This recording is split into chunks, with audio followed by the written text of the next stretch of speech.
Hey, welcome to The Explainer. You ever get that feeling that you're kind of running out of time to figure it all out? To find your real purpose?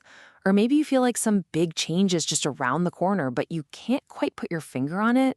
Well, today we're diving into a really fascinating philosophy that sees our lives as a series of stages, all leading up to one single life-defining decade.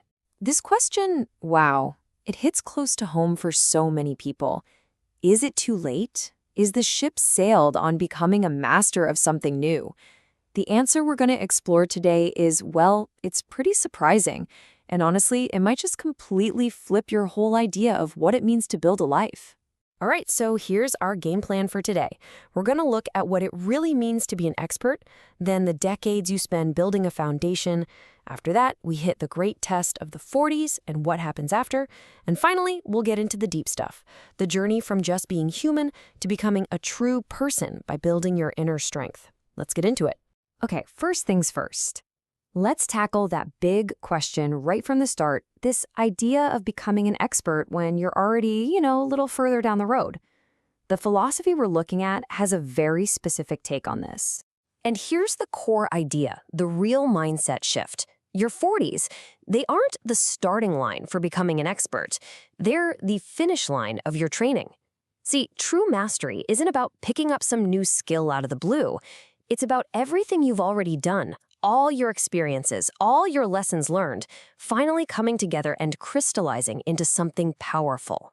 So, to really get that, we have to rewind a bit and look at the decades that come before your 40s.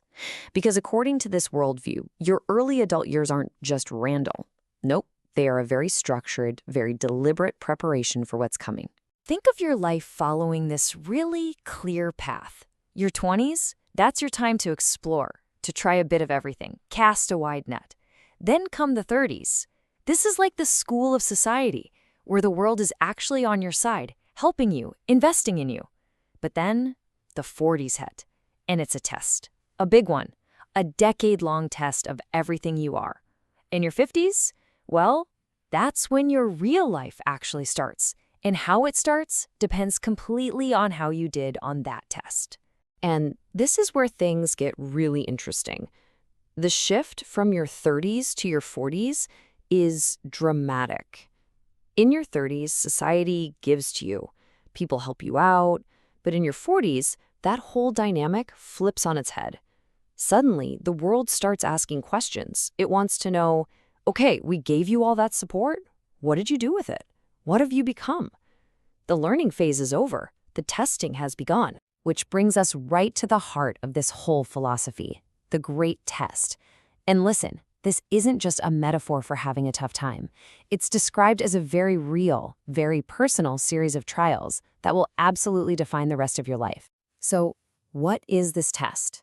Well, here's the kicker. The challenges don't come from your enemies or from strangers. They come from the inside, from the people you trust the most.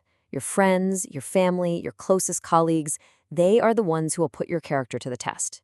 It's a period known to be so difficult that in Korean culture it's sometimes called the devil's 40s. And the whole point of this trial? It's to act like a filter, to sift through everyone in your life and show you who your true ride-or-die allies really are. Yeah, let that sink in for a minute. Your strength isn't measured by how you stand up to some outside force. It's measured by how you handle the pressure when it comes from the people you care about most. That's a test of integrity on a whole different level. It's the ultimate personal pressure cooker. So, what happens when this incredibly intense decade is over? Well, this is where you come to a massive fork in the road. Your 50s aren't the end. They're a new beginning, a beginning that you have earned one way or another. And the stakes here are just huge. There are two paths. You pass the test, you walk into your 50s with a solid crew of loyal allies, the ones who made it through the fire with you, and you're ready to build your real life.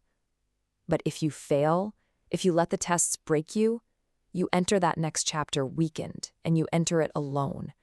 And the philosophy is pretty stark about this. No one is coming to save you then. All you have is whatever strength you manage to hold on to. Now, underneath this whole roadmap of life, there's a much deeper idea going on. This isn't just about passing tests for the sake of it. It's about fundamentally transforming who and what you are at your very core. So at the heart of all this are two really important concepts. The first is ingan. Think of this as the raw, base-level human, the part of us driven by pure instinct, by selfish wants and desires.